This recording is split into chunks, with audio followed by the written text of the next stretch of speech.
तर काय मंडळी, तुम्हाला देखील वजन कमी करायचं आहे का? किंवा रात्रीच्या जेवणामध्ये जास्त काही भूक लागत नसेल, तर तुम्ही नाचणीच्या पिठाचं असं हे पौष्टिक सूप लहानांपासून मोठ्यापर्यंत नक्कीच बनवू शकता.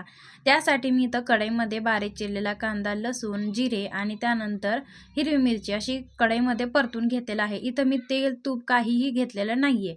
आता त्यानंतर एका वाटीमध्ये मी घेतलं वाटीभर पाणी, त्यामध्ये 2 चमचे मी इथं नाचणीचं पीठ घेतलंय. नाचणीचं पीठ पाण्यामध्ये मिक्स करून घेतलं आणि त्यानंतर कढईमध्ये आपलं जे काही कांदा वगैरे सर्व परतून झालं होतं, याच्यामध्ये हे पाणी जे आपण नाचणीचं पीठ मिक्स केलं होतं, हे पाणी याच्यामध्ये मी टाकून दिलं.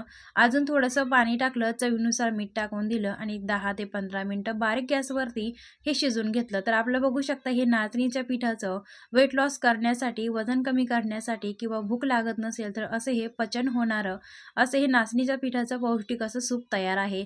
तुम्ही वजन कमी करण्यासाठी काय खाता? तर तुम्ही हे बेस्ट ऑप्शन आहे तुमच्यासाठी आणि रेसिपी आवडली असेल तर लाईक करा.